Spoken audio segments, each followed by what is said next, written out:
বাংলাদেশ ভারত সম্পর্কে নাটকীয় মোড়, তদারকি করছেন মোদি নিজে।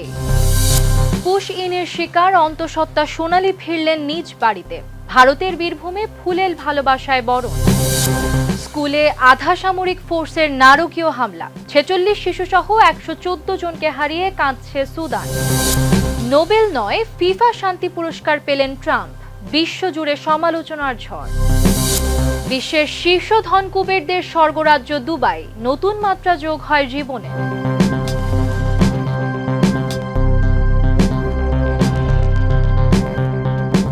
দর্শক, আমন্ত্রণ মাই টিভি আই নিউজে। এতক্ষণ দেখছিলেন শিরোনাম, সাথে আছি আমি আমাতুল আজিজ উর্মি। নায়াসিনামাইড ও স্যালিসাইলিক সমৃদ্ধ লিলি ফেস ওয়াশ যা ফেসের ডেড স্কিন সেল দূর করে দেয় দ্বিগুণ ফাস্টার ব্রাইটেনিং। বাংলাদেশ ভারত সম্পর্ক কখনো বন্ধুত্বপূর্ণ, কখনো টানাপোড়েনে ভরা।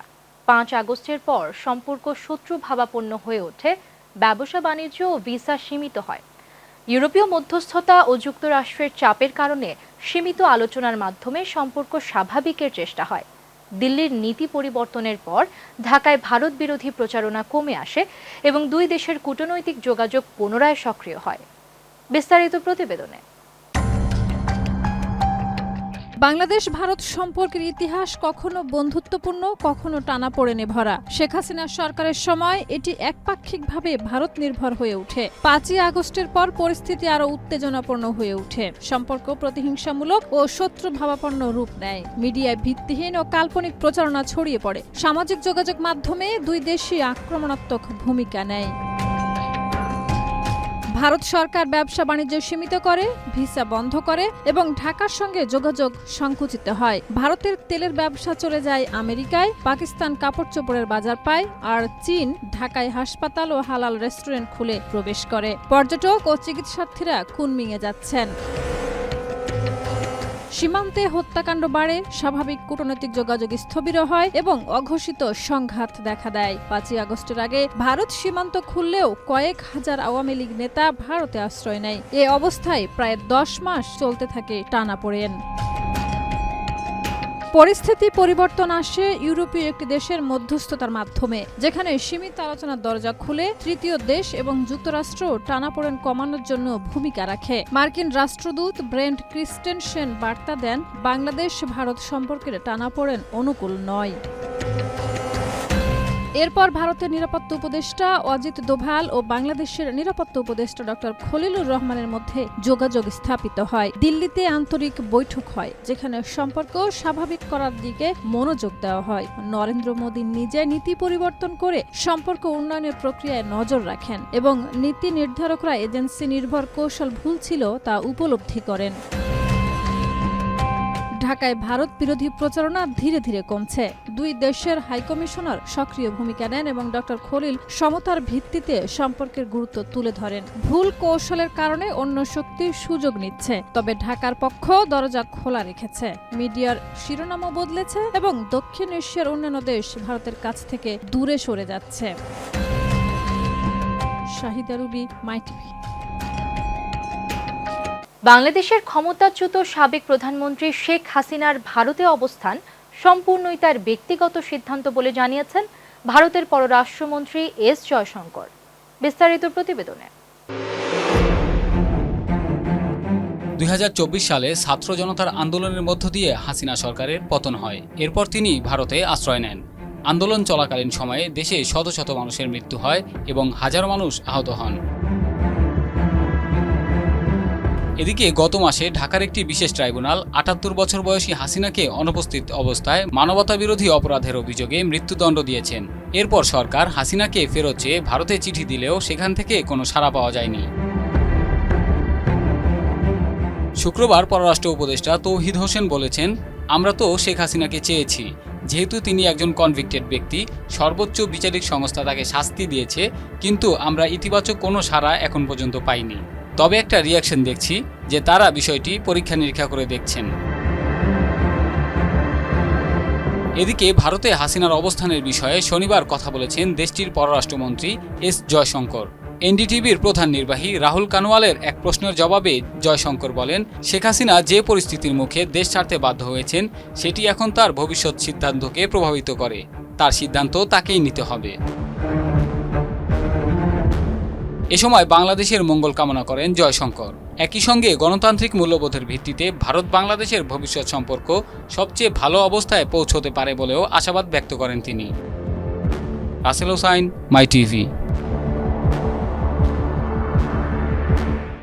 পুশ ইনের শিকার হয়ে সপরিবারে বাংলাদেশে আসতে বাধ্য হওয়া অন্তঃসত্ত্বা সোনালী বিবি অবশেষে ফিরে গেলেন ভারতে তার নিজ বাড়িতে। দেশটির সুপ্রিম কোর্টের নির্দেশে শুক্রবার মালদহ সীমান্ত দিয়ে ভারতে ফেরানো হয়। স্থানীয়রা তাকে ফুল দিয়ে বরণ করেন। তার পরিবারের বাকি 4 সদস্য এখনও বাংলাদেশে আটকে আছেন। দেশে ফেরাতে লড়াই চালাচ্ছেন তৃণমূলের সাংসদ সামিরুল ইসলাম। অবশেষে বীরভূমের নিজের বাড়িতে ফিরলেন সোনালী বিবি। দীর্ঘদিন পর ঘরে ফেরা, তার উপর 9 মাসের অন্তঃসত্ত্বা অবস্থায় আবেগে কেঁদে ফেললেন তিনি। সঙ্গে থাকা 8 বছরের ছেলেকে নিয়ে বাংলাদেশ থেকে দেশে ফিরলেও পরিবারের বাকি সদস্য এখনও ওদিকে আটকে আছেন। তাদেরকেও দ্রুত ফিরিয়ে আনার জন্য প্রশাসনের কাছে দাবি জানিয়েছেন সোনালী। গত জুন মাসে সোনালী সহ 6 জনকে দিল্লি পুলিশ বাংলাদেশে অনুপ্রবেশকারী সন্দেহে ধরে। পুশব্যাক প্রক্রিয়ার মধ্যেই সোনালী ছিলেন অন্তঃসত্ত্বা। পরে 20 আগস্ট চাঁপাইনবাবগঞ্জেও একই অভিযোগে তাদের গ্রেপ্তার করে স্থানীয় পুলিশ এবং পাঠানো হয় সংশোধনাগারে। ঘটনার প্রেক্ষিতে গত বুধবার সুপ্রিম কোর্ট কেন্দ্রকে নির্দেশ দেয় বাংলাদেশে তাড়িয়ে দেওয়া পশ্চিমবঙ্গের বাসিন্দা সোনালী এবং তার নাবালক সন্তানকে অবিলম্বে ভারতে ফিরিয়ে আনতে হবে এবং দেশে ফেরার পর তার চিকিৎসার ব্যবস্থাও করতে হবে। একই সঙ্গে নাগরিকত্ব যাচাইয়ের কেন্দ্রীয় প্রক্রিয়া নিয়েও প্রশ্ন তোলে আদালত। অবশেষে 5 ডিসেম্বর মালদহ সীমান্ত দিয়ে সোনালী ও তার ছেলেকে ভারতে ফেরানো হয়। বিএসএফ অফিস হয়ে তাদের নিয়ে যাওয়া হয় মালদহ মেডিকেল কলেজে। চিকিৎসকরা পরীক্ষা নিরীক্ষার পর 6 ডিসেম্বর সকালে সোনালীকে ছুটি দেন। দুপুরে পৌঁছে যান বীরভূমের পাইকর এলাকায় নিজের বাড়িতে। বাড়ি ফেরার খবর পেয়ে স্থানীয়রা সোনালীকে ফুল দিয়ে স্বাগত জানান। কিছুক্ষণ থাকার পর তাকে রামপুরহাট মেডিকেল কলেজে আবারও একবার পরীক্ষা করা হয়। সোনালী বলেন, আমি ভালো আছি। দেশে ফিরিয়ে আনার কাজে গুরুত্বপূর্ণ ভূমিকা নিয়েছেন তৃণমূল সাংসদ সামিরুল ইসলাম। তিনি জানান, দীর্ঘ লড়াইয়ের পর সোনালী জয় পেয়েছেন এবং এখনও বাংলাদেশে আটকে থাকাদের ফিরিয়ে আনার লড়াই চলবে। শাহিদা রুবি, মাই টিভি। সুদানের সাউথ কর্দোফান রাজ্যের কালুগিতে আরএসএফ এর হামলায় অন্তত 114 জন নিহত হয়েছে, যার মধ্যে 46 জন শিশু। একটি কিন্ডারগার্টেনে প্রথম হামলার পর উদ্ধারকর্মী ও বেসামরিক লোকজনকে লক্ষ্য করে দ্বিতীয় দফা হামলা চালানো হয়। হাসপাতাল ও সরকারি ভবনেও বোমা হামলার খবর পাওয়া গেছে। স্থানীয় ও আন্তর্জাতিক সংস্থাগুলো বলছে এটি আন্তর্জাতিক মানবিক আইনের স্পষ্ট লঙ্ঘন। 2023 সাল থেকে চলমান এসএএফ আরএসএফ সংঘাতে ইতোমধ্যে লাখো মানুষ বাস্তুচ্যুত হয়েছে। সুদানের সাউথ কর্দোফান প্রদেশের কালোগি এলাকায় র্যাপিড সাপোর্ট ফোর্সেসের হামলায় নিহতের সংখ্যা বেড়ে অন্তত 114 জনে পৌঁছেছে। স্থানীয় প্রশাসন জানিয়েছে নিহতদের মধ্যে 46 জনই শিশু। বিষয়টি নিশ্চিত করেছে আল জাজিরা। 4 ডিসেম্বর এই হামলা শুরু হয়। প্রথম ধাপে আরএসএফ একটি কিন্ডারগার্টেনকে লক্ষ্য করে আঘাত হানে। এরপর উদ্ধারকর্মী এবং সাধারণ মানুষ ঘটনাস্থলে পৌঁছালে তাদের উপর দ্বিতীয় দফা হামলা চালানো হয়। সুদানিজ আর্মড ফোর্সেস এর সূত্র 2 দফা এ হামলার ঘটনা নিশ্চিত করেছে। স্থানীয় সূত্রগুলো আরও জানায়, শহরের হাসপাতাল ও সরকারি স্থাপনাগুলোতে বিস্ফোরণ ঘটানো হয়েছে। সুদান ডক্টরস নেটওয়ার্কের মতে, বেসামরিক মানুষের উপরে এমন ধারাবাহিক আক্রমণ আন্তর্জাতিক মানবিক আইনের স্পষ্ট লঙ্ঘন। তারা জানিয়েছে, বারবার হামলার কারণে আহতদের চিকিৎসা দেওয়া কঠিন হয়ে পড়েছে, ফলে মৃত্যু হারও বাড়ছে। ইউনিসেফের প্রতিনিধি শেলডন উয়েত বলেছেন, বিদ্যালয়ের ভেতরে শিশুদের হত্যা শিশু অধিকারের মারাত্মক লঙ্ঘন। তার মতে, শিশুদের কখনোই যুদ্ধের বোঝা বহন করা উচিত নয়। 2023 সাল থেকে সুদানে এসএএফ ও আরএসএফ এর মধ্যে সংঘাত চলছে। সেনাবাহিনী মূলত কেন্দ্র ও পূর্বাঞ্চল নিয়ন্ত্রণ করলেও আরএসএফ পশ্চিমাঞ্চল, বিশেষ করে উত্তর কর্দোফান ও দারফুর এলাকায় শক্ত অবস্থান ধরে রেখেছে। দীর্ঘ এই সংঘাতে ইতিমধ্যে লাখো মানুষ বাস্তুচ্যুত হয়েছে। শাহিদা রুবি, মাই টিভি। ফিলিস্তিনের স্বাধীনতাকামী সংগঠন ঘোষণা করেছে, ইসরায়েলি দখল শেষ হলে তারা গাজার অস্ত্র ফিলিস্তিনি কর্তৃপক্ষের হাতে তুলে দেবে। ফিলিস্তিনের স্বাধীনতাকামী সংগঠন গাজার প্রধান খলিল আল হায়া বলেন, দখলদারির কারণে আমরা অস্ত্র রাখছি, দখল শেষ হলে এসব স্বাধীন ফিলিস্তিনি রাষ্ট্রের কাছে দেওয়া হবে। তিনি আরও জানান, গাজায় যুদ্ধবিরতি পর্যবেক্ষণ ও সীমান্ত নজরদারির জন্য জাতিসংঘের বাহিনী থাকতে পারবে, তবে শুধুমাত্র ফিলিস্তিনের স্বাধীনতাকামী সংগঠন নিরস্ত্রীকরণের জন্য কোনো বাহিনী আনা হলে তা গ্রহণযোগ্য হবে না। বিস্তারিত রিপোর্টে।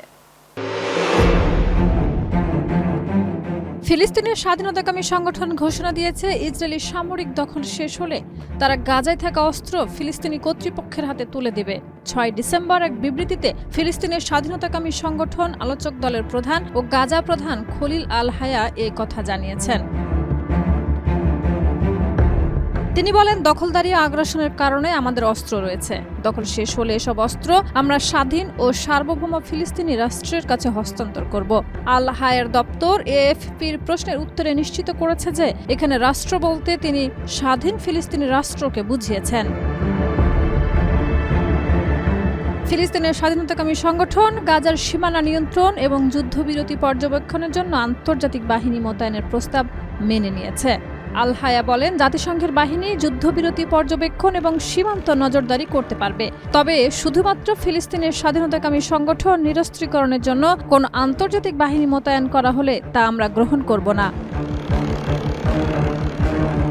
এই ঘোষণার প্রেক্ষিতে আন্তর্জাতিক মহল এবং মধ্যপ্রাচ্য পর্যবেক্ষকরা এই পদক্ষেপকে সম্ভাব্য শান্তি প্রক্রিয়ার অংশ হিসেবে দেখছেন। দীর্ঘ সময় ধরে ইসরায়েল দখল ও সংঘর্ষের কারণে গাজায় অস্ত্রের প্রাপ্যতা এবং সশস্ত্র গোষ্ঠীগুলোর অবস্থান গুরুত্বপূর্ণ নিরাপত্তা বিষয় হয়ে উঠেছে। ফিলিস্তিনের স্বাধীনতাকামী সংগঠন এই ঘোষণার ফলে গাজার রাজনৈতিক ও নিরাপত্তা পরিস্থিতিতে একটি নতুন দিক উন্মোচিত হতে পারে। ফিফা সভাপতি জিয়ান্নি ইনফান্তিনো মার্কিন প্রেসিডেন্ট ডোনাল্ড ট্রাম্পকে প্রথম ফিফা শান্তি পুরস্কার দেওয়ায় বিশ্বজুড়ে সমালোচনা তৈরি হয়েছে। সমালোচকদের মতে এটি ফিফার রাজনৈতিক নিরপেক্ষতা নীতির পরিপন্থী এবং ট্রাম্প প্রশাসনের মানবাধিকার লঙ্ঘন ও সামরিক হামলার রেকর্ডকে আড়াল করার প্রচেষ্টা। ইনফান্তিনো ট্রাম্পের আন্তর্জাতিক ভূমিকার প্রশংসা করলেও মানবাধিকার সংগঠন সহ অনেকে সিদ্ধান্তটিকে ভণ্ডামি ও পক্ষপাতদুষ্ট বলে উল্লেখ করেছেন। ফিফা দীর্ঘদিন ধরে রাজনৈতিক নিরপেক্ষতা বজায় রাখলেও প্রেসিডেন্ট জিয়ান্নি ইনফান্তিনো মার্কিন প্রেসিডেন্ট ডোনাল্ড ট্রাম্পকে প্রথম ফিফা শান্তি পুরস্কার দেওয়ায় বিশ্বজুড়ে তীব্র বিতর্ক তৈরি হয়েছে। সমালোচকদের মতে এটি ফিফার অরাজনৈতিক নীতি থেকে সরে যাওয়ার বড় উদাহরণ। বিশেষ করে পুরস্কার ঘোষণার আগের দিন ট্রাম্প প্রশাসন ক্যারিবিয়ানে প্রাণঘাতী হামলা চালানোর পর। জাতিসংঘের সাবেক কর্মকর্তা ক্রেগ মোখাইবার এই পুরস্কারকে লজ্জাজনক বলেছেন। তার দাবি, ইনফান্তিনো ইসরায়েল ইস্যুতে নীরব থাকার পর এখন ট্রাম্পের অনুগ্রহ পেতে নতুন পুরস্কার তৈরি করেছেন। মানবাধিকার সংস্থা হিউম্যান রাইটস ওয়াচ বলেছে, ট্রাম্পের প্রশাসনের মানবাধিকার রেকর্ড শান্তির প্রতিনিধিত্ব করে না। পুরস্কার প্রদান অনুষ্ঠানে ইনফান্তিনো ট্রাম্পের আন্তর্জাতিক চুক্তিতে ভূমিকা, বিশেষ করে আব্রাহাম চুক্তির প্রশংসা করেন এবং তাকে যোগ্য নেতা বলে উল্লেখ করেন। ট্রাম্পও পুরস্কারটি তার বড় সম্মানগুলোর একটি বলেছেন। তবে সমালোচকদের অভিযোগ, 2 বছর আগেও ইনফান্তিনো খেলাধুলার রাজনৈতিক নিরপেক্ষতার কথা বললেও এখন এমন একজন বিতর্কিত নেতাকে পুরস্কার দিচ্ছেন যিনি সম্প্রতি জাতিগতভাবে আপত্তিকর মন্তব্য করেছিলেন। অনেকেই মনে করেন 2026 বিশ্বকাপ যুক্তরাষ্ট্রে আয়োজিত হওয়ায় ইনফান্তিনোর মার্কিন প্রশাসনের সঙ্গে ঘনিষ্ঠতা এই সিদ্ধান্তকে প্রভাবিত করেছে। Shahida Ruby, MyTV. 2025 সালে ধনী ব্যক্তিরা নিরাপত্তা, কর সুবিধা, ব্যবসায়িক সুযোগ ও উন্নত জীবনযাত্রার কারণে দেশ পরিবর্তন করছেন। প্রায় 36% অন্তত একবার স্থানান্তরিত হয়েছেন। দুবাই, সিঙ্গাপুর, লন্ডন ও নিউ ইয়র্ক সবচেয়ে জনপ্রিয়। নারী বিলিয়নিয়ারদের সম্পদ পুরুষদের চেয়ে দ্রুত বৃদ্ধি পাচ্ছে। ধনী পরিবারগুলো ইতিহাসের সর্বোচ্চ সম্পদ উত্তরাধিকার হিসেবে হস্তান্তর করছে এবং ভবিষ্যতে আরও বড় হস্তান্তর দুবাই ও অন্যান্য আর্থিক নিরাপদ অঞ্চলের দিকে আকৃষ্ট করবে। বিস্তারিত ডেস্ক রিপোর্টে। Ladies and gentlemen, welcome to Dubai. Dubai is the shimmering gem of the UAE. Dubai দ্রুত বিশ্বের ধনীদের প্রিয় গন্তব্যে পরিণত হয়েছে। 2025 সালে বিশ্বব্যাপী ধনী ব্যক্তিদের মোট সম্পদ রেকর্ড ভেঙে $15.8 ট্রিলিয়ন পৌঁছেছে। সুইস আর্থিক প্রতিষ্ঠান UBS এর বিলিয়নিয়ার অ্যাম্বিশনস রিপোর্ট 2025 অনুযায়ী নিরাপত্তা, ব্যবসায়িক সুযোগ, কর সুবিধা এবং উন্নত জীবনযাত্রা এই 4টি কারণেই ধনীরা আগের চেয়ে বেশি হারে দেশ পরিবর্তন করছেন।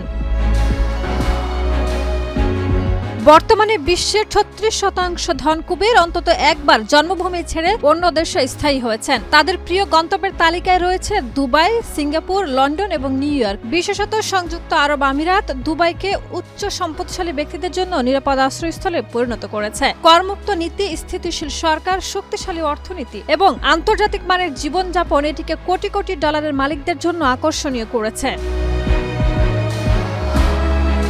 রিপোর্টে আরও বলা হয়েছে 2025 সালে নারী বিলিয়নিয়ারদের সম্পদ বৃদ্ধির হার পুরুষদের তুলনায় দ্বিগুণ। যেখানে পুরুষদের সম্পদ গড়ে 3% বেড়েছে, সেখানে নারীদের সম্পদ বৃদ্ধি হয়েছে 8%-এরও বেশি। প্রযুক্তি, ফিন্যান্স এবং নতুন ব্যবসায় বিনিয়োগে নারীদের আত্মবিশ্বাস বৃদ্ধি পাওয়াই এই প্রবল প্রবৃদ্ধির মূল কারণ। 2025 সালে ধনী পরিবারগুলো $297.8 বিলিয়ন উত্তরাধিকার হিসেবে হস্তান্তর করেছে। নতুন প্রজন্ম অনেকেই আমিরাতকে ব্যবসায়িক কেন্দ্র হিসেবে বেছে নিচ্ছেন। একই সময়ে বিলিয়নিয়াররা $386.5 বিলিয়ন স্ব-প্রচেষ্টায় যোগ করেছেন। 2040 সালের মধ্যে প্রায় $7 ট্রিলিয়ন পরবর্তী প্রজন্মের কাছে হস্তান্তর হবে, যা দুবাই ও অন্যান্য আর্থিক নিরাপদ অঞ্চলের দিকে আকর্ষণ বাড়াবে। শাহিদা রুবি, মাই টিভি। দর্শক, এই ছিল আজকের মাই টিভি আই নিউজ। ধন্যবাদ এতক্ষণ সাথে থাকার জন্য।